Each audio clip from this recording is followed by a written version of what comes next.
No temas, porque yo estoy contigo. Las condiciones del mundo actual son para sentir temor, sentir miedo, pero el mandato de Dios para ti, para mí, para su pueblo, para su iglesia es que no temas, porque Él garantiza estar con nosotros. Así que la garantía para no temer es la presencia de Dios en nuestras vidas. El estudio que vamos a tener en esta ocasión tiene un propósito que lo encontramos definido en 2 Corintios 13:5. Dice el apóstol Pablo, inspirado por el Espíritu Santo, dice que examinaos a vosotros mismos si estáis en la fe. O sea que el propósito de este estudio es que cada uno de nosotros nos hagamos un autoanálisis, una autoevaluación. Piense por un momento en una escala de 1 a 100, ¿en qué porcentaje se ubicaría usted en relación a la fe? Esto es algo sumamente importante, porque la misma palabra de Dios dice que sin fe es imposible agradar a Dios. Me llama mucho la atención el hecho de que en el capítulo 5 de Génesis, ahí aparece la descripción de grandes patriarcas que vivieron 700, 800, 900 años.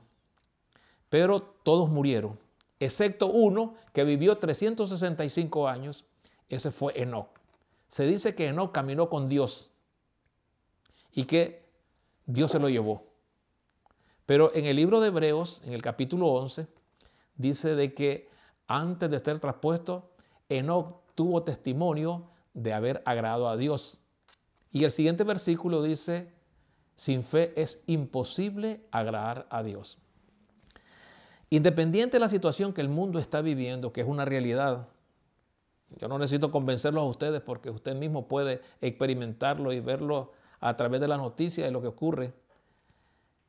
Es la oportunidad que Dios nos está dando para que aprendamos a desarrollar la fe que hoy por hoy no tenemos.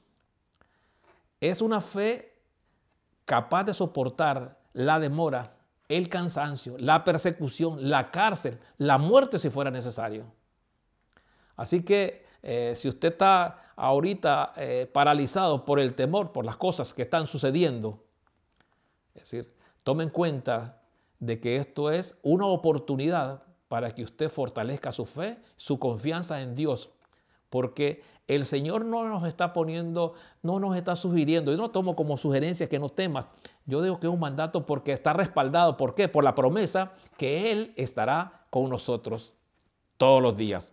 Podemos decir amén. Así que quiero compartir con ustedes parte de un poema de René François Proudhon. Este fue un poeta francés del siglo XIX, premio Nobel de Literatura.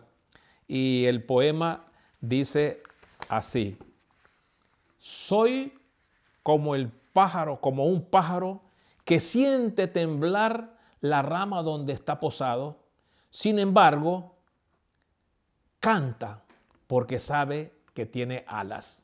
René François Armand Proudhon, conocido como Sully Proudhon, hizo esta ilustración que yo quiero compararla con la experiencia de nosotros como cristianos. Porque en el caso de este pájaro, ¿qué sucede si la rama se quiebra? Él tiene alas, no tiene temor porque él puede volar y no se va a estrellar en el suelo. Ahora, la pregunta para ti y para mí es, ¿cómo debemos nosotros como cristianos actuar cuando sentimos que el piso en el cual estamos parados se nos mueve? Cuando el techo se nos derrumba, cuando llueve sobre mojado, ¿cómo debemos actuar? Debemos cantar porque tenemos las alas de la fe y la seguridad de la presencia de Dios con nosotros. Déjeme probar lo que le estoy diciendo con Isaías 41:10. Esta es una hermosa y poderosa promesa que debemos grabarla en nuestro corazón y reclamarla con fe, con confianza. Dice la promesa de Isaías 41:10. No temas, porque yo estoy contigo. No desmayes, porque yo soy tu Dios, que te esfuerzo. Siempre, ¿cuándo? Siempre te ayudaré, siempre te sustentaré con la diestra de mi justicia. Gloria a Dios. Qué hermosas promesas. Muy apropiadas para los tiempos que estamos viviendo y los que vienen, que son peores. Tenemos que aprovechar las oportunidades de desarrollar esa fe y esa confianza en el Señor. Debemos pedirle al Señor que nos dé su gracia, su Espíritu Santo, que nada ni nadie nos quite ese gozo y esa alegría, que Él pueda poner en nuestros labios, en nuestro corazón, un canto de gratitud y alabanza a Dios. Que podamos ser como ese pájaro, que no importa el vendaval, no importa si se quebrara la rama, porque en Éxodo capítulo 5 podemos comprobar que los redimidos cantan. Una de las grandes hazañas registradas en la palabra de Dios, uno de los hechos más portentosos, es el cruce del Mar Rojo. El pueblo de Dios Dios lo sacó con poder, es decir, de la esclavitud que se encontraban. Les abrió el mar, pasaron en seco, ni uno de ellos pereció. Entonces, quiero que me acompañen ahí con Éxodo capítulo 15. Vamos a leer los primeros 3 versículos, teniendo en cuenta que son los redimidos los que cantan. Y la pregunta para ti y para mí es, ¿tú has sido redimido por la sangre de Cristo Jesús?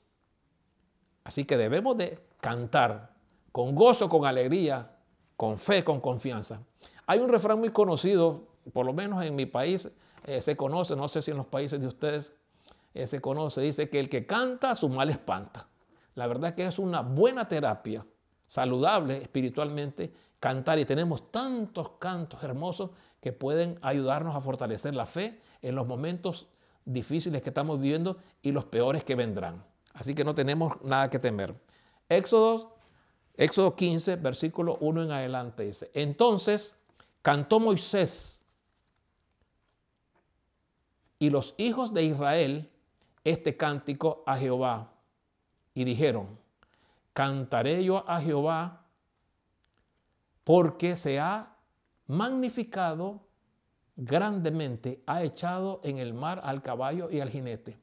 El relato bíblico dice de que el faraón con su ejército bien armado los siguió, ¿verdad? Porque quería regresarlos nuevamente a la esclavitud. Entonces ellos, al cruzar el mar y todo el ejército de faraón ahogado, muerto, ellos pudieron verse libres y cantaron con esa cántico de gratitud. Es el cántico de los redimidos, el cántico que tú y yo debemos de cantar, porque a través del sacrificio de Cristo Jesús con su sangre, Él nos ha redimido. Así que no tenemos por qué estar tristes, ni lamentándonos, ni quejando, ni echando culpa a otro. Sabemos que el enemigo tratará de arrancarnos esa alegría y ese canto en nuestros corazones. Así que pudiéramos resumir lo que hemos dicho, teniendo en cuenta, en primer lugar, que Dios está en control. Que si Dios con nosotros, ¿quién podrá contra nosotros? Veamos Romanos 8:28. Esta es una promesa favorita de la mayoría de los cristianos, que quizás no la entienden bien porque hay una condición. Romanos 8:28 dice: y sabemos que a los que aman a Dios, todas las cosas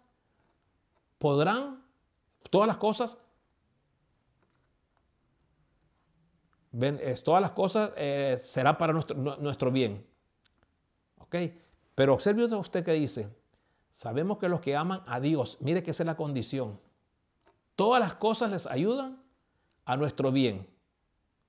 No importa la situación, yo no te conozco, no sé cuál sea la situación que estés enfrentando, pero esta es una promesa poderosa. Sea lo más grave que tú estés pasando, pero el Señor la enderezará para nuestro bien. Pero es a los que aman a Dios. ¿Y quiénes son los que aman a Dios? ¿Qué dice Juan 14:15? Si me amáis, guardad mis mandamientos.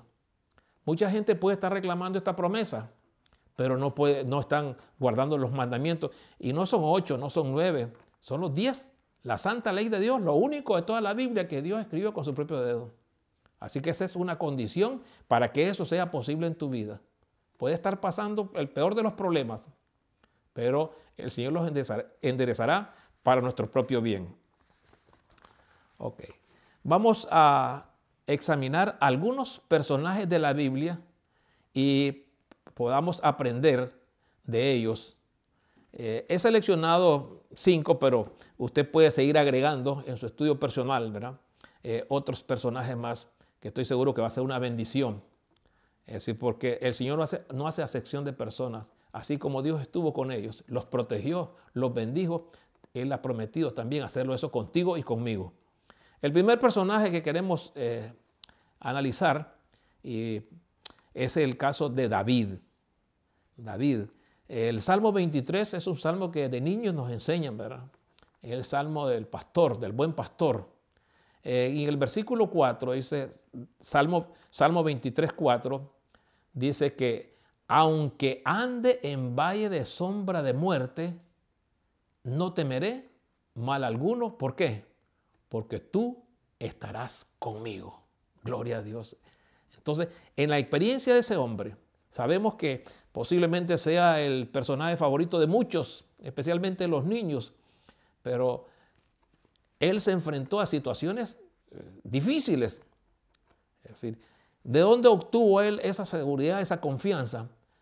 De la seguridad de que la promesa de Dios no falla, de que Dios estaba con él. Así que aunque anduvo en situaciones difíciles de muerte, vemos que David es un ejemplo para nosotros del tiempo del fin.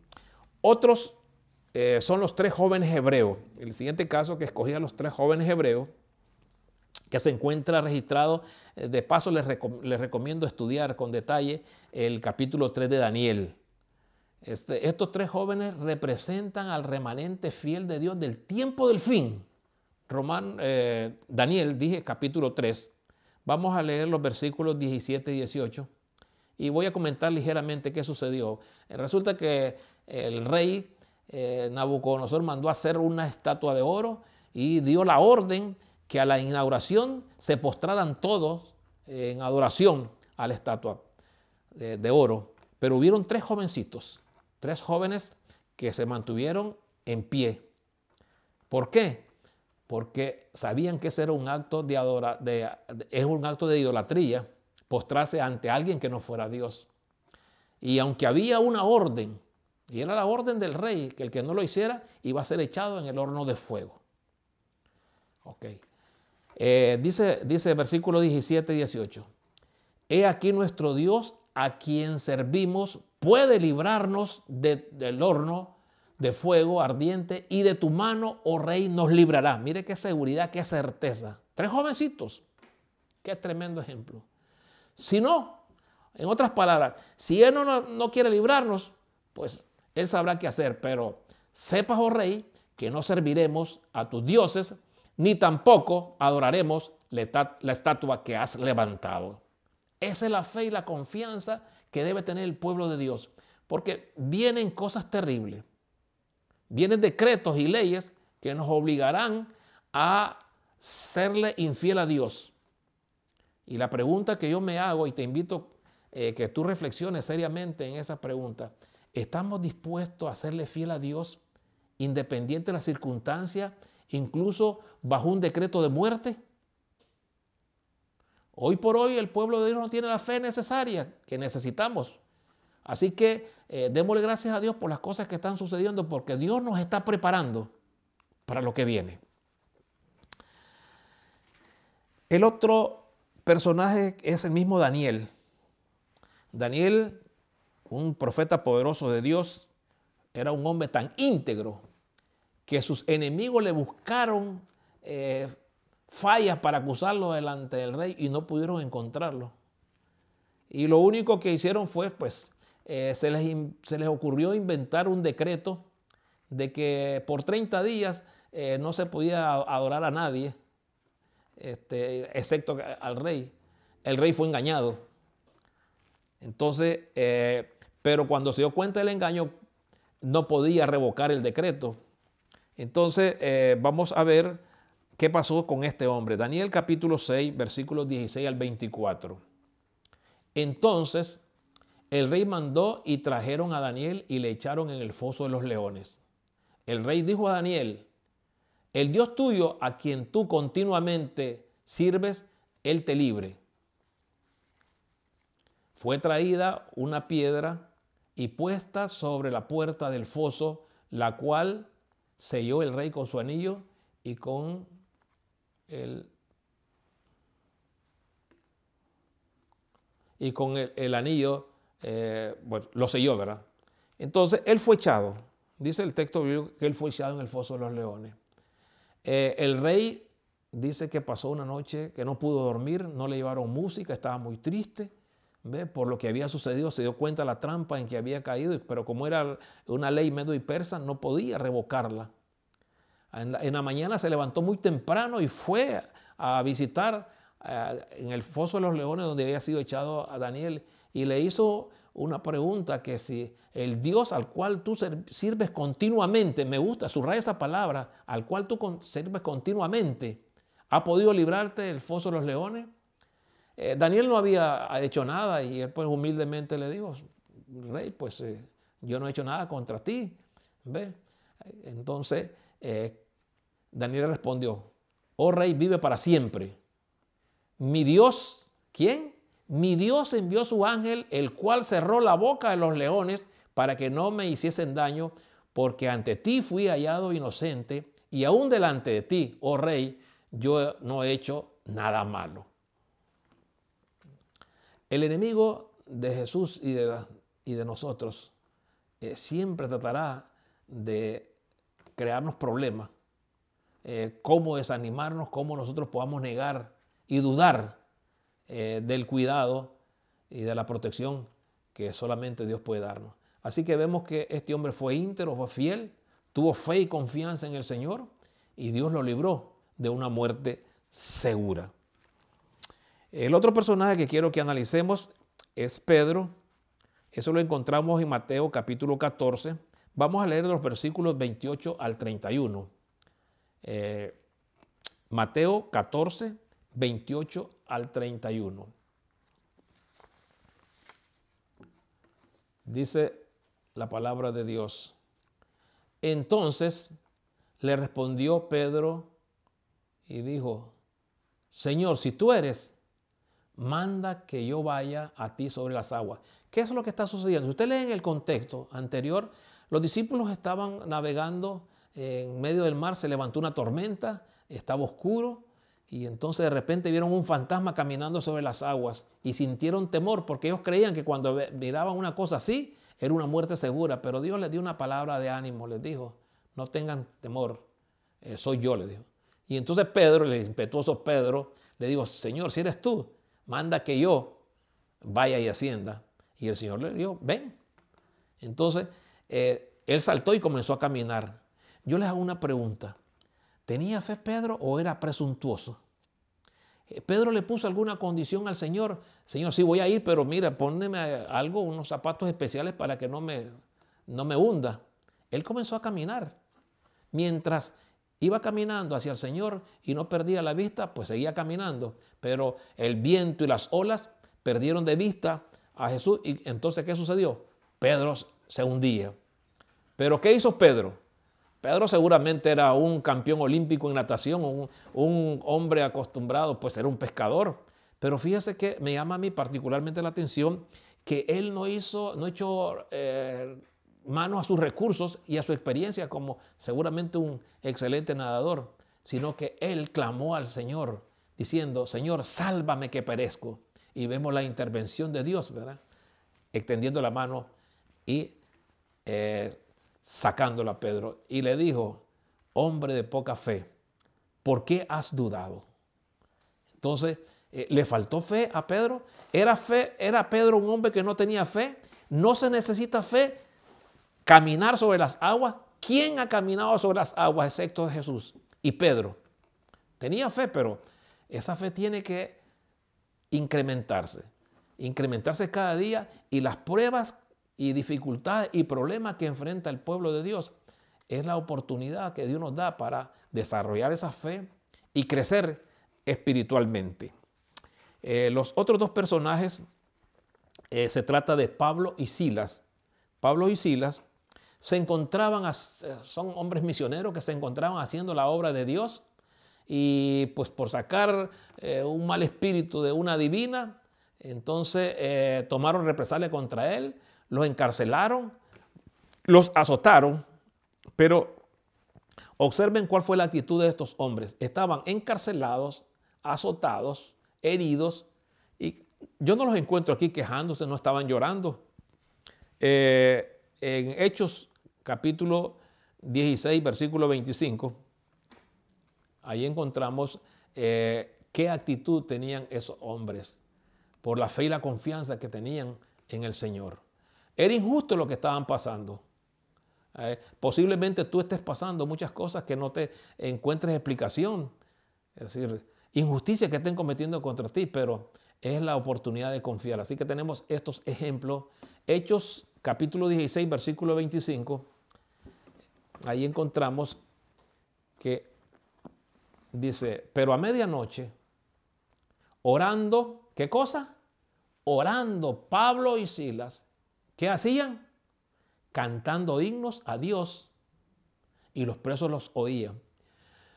Traslademos por un momento la imaginación en esa circunstancia. ¿Qué pensaría usted de una persona como Pablo y Silas, estando encadenados, encarcelados, azotados, heridos, están cantando? ¿Será acaso de que estas personas son masoquistas? Yo creo que no, ¿verdad? Entonces, vemos la intervención de Dios en favor de sus hijos, que le son fieles. Lean todo el capítulo, que es sumamente interesante, y vemos entonces de que cómo Dios los libró y cómo Dios mandó lo que podríamos llamar el terremoto milagroso, y la actitud de ellos, de la fidelidad y la integridad, fue una influencia positiva para que el carcelero y su familia y los que vivían en casa tomara una decisión por el Señor. Así que vemos cómo Dios endereza, como dice Romanos 8:28, sabemos que los que aman a Dios todas las cosas nos ayudan para bien. Quizás de otra manera nunca hubiera alcanzado a estas personas, nunca hubieran sido ganadas para el Evangelio de Cristo. Y vemos que aún en esas circunstancias, que aunque tú no las entiendas, no nos estemos quejando, sigamos confiando en el Señor, porque si Él lo permite, Él tiene en cuenta que es para nuestro propio bien. En conclusión, he escogido 3 versículos de la Biblia. El primero de ellos es Juan 16:33. Yo no encuentro en la Biblia donde el Señor haya dicho que la vida sería color de rosa. Es decir, dice Juan 16:33, en el mundo tendréis tribulación, pero confiad en mí. Yo he vencido al mundo. Así que, ¿en quién tenemos nosotros que depositar nuestra confianza? Estas cosas he hablado para que en mí tengáis paz. En el mundo tendréis aflicción, pero confiad, yo he vencido al mundo. El otro texto se encuentra en Hechos, capítulo 14, versículo 22. Y a mí me llama particularmente la atención con bastante preocupación, porque hay muchos hermanos cristianos, personas lindas, sinceras, que ellos enseñan que la iglesia va a ser arrebatada para no pasar por la tribulación, pero vez tras vez encuentro que el pueblo de Dios, los hijos de Dios, por ser fiel a Dios, por servirle a Dios, han pasado por tribulación, y hemos visto la intervención poderosa de Dios en favor de ellos. Porque la imposibilidad del ser humano, la imposibilidad del cristiano, es la oportunidad de actuar de Dios. Entonces, dice, confirmando los ánimos de los discípulos, exhortándolos a que permaneciesen en la fe y diciéndoles, ¿qué cosa? Ayúdenme, es necesario que a través de ¿cuántas tribulaciones? Que a través de muchas tribulaciones entremos en el reino de Dios. Y quizás tú te hagas una pregunta y estés perplejo. ¿Cómo es posible que un Dios de amor, un Dios todopoderoso, permita que sus hijos, por servirle, por serle fiel, tengan que pasar por tribulaciones? Dime una cosa. Piensa para ti. ¿Cuándo es que tú, cuándo es que yo, cuándo es que el pueblo de Dios, cuando su iglesia busca más de Dios? ¿Cuando las cosas van bien o cuando estamos en aprieto o en aflicciones. Pues es una oportunidad que Dios nos da. Quizá no nos guste, pero es la oportunidad de disciplinarnos y aprender a confiar y buscar a Dios de todo corazón. Así que es necesario que a través de muchas tribulaciones entremos en el reino de Dios. Salmos 46, del 1 al 3, dice que Dios es nuestro amparo, Dios es nuestra fortaleza, nuestro pronto auxilio en las tribulaciones, no dice de las tribulaciones. Así que es un fatal y peligroso engaño decir que la iglesia no va a pasar por tribulación. Eso no es lo que dice la Biblia. Usted mira a través de las Sagradas Escrituras las veces que el pueblo de Dios ha sido sometido a tribulaciones, porque el enemigo quiere que perdamos la fe y la confianza en las promesas y en la intervención de Dios en favor de su pueblo. Dice, Dios es nuestro amparo, nuestra fortaleza, nuestro pronto auxilio en las tribulaciones. Por tanto, si tú estás cimentado y tu confianza está en Dios, hermano, dice, no temas. Aunque la tierra sea removida, aunque se traspasen los montes al corazón del mar, aunque bramen las aguas, ¿sí? No tenemos que temer, tenemos que estar confiados en el Señor. Y para concluir, yo encuentro que el llamado que Dios nos hace lo encontramos en Apocalipsis capítulo 2, versículo 10. Apocalipsis 2, 10.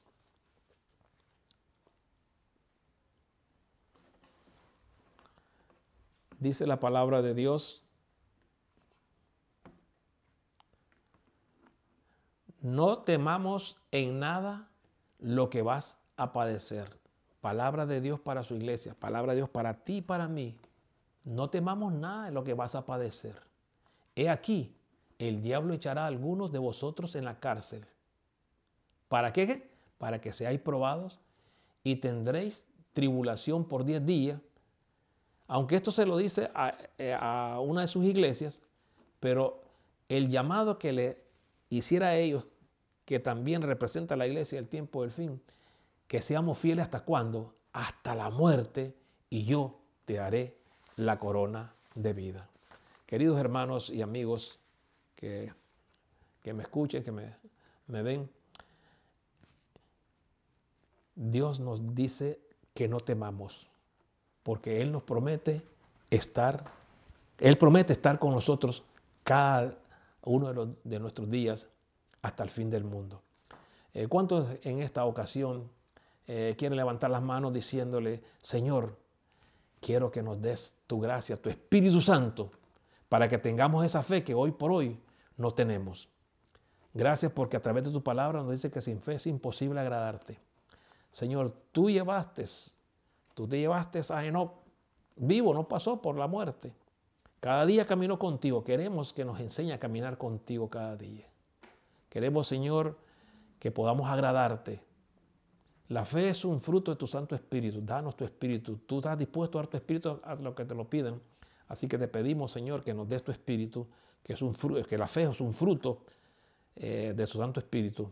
Queremos, Señor, agradarte. Queremos hacer tu voluntad. Perdona, Señor, nuestra ignorancia, nuestro descuido.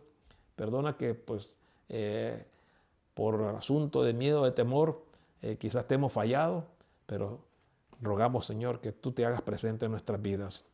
Queremos, Señor, recibir ese mandato que tú nos das a no temer, por la seguridad y la confianza que tú estarás con nosotros cada día de nuestras vidas hasta el fin del mundo. Que Dios los bendiga, que Dios los guarde y que nos preparemos, hermanos, porque como decía un famoso evangelista internacional, lo que estamos pasando es cajeta, lo que viene sí es cosa seria, pero no tenemos nada que temer al futuro, a menos que olvidemos cómo Dios nos ha guiado en el pasado, dice la sierva del Señor. Así que, mi hermano, pues aquí tenemos el desafío, que Dios nos ayude, Dios nos bendiga para ser fiel hasta el fin. Bendiciones.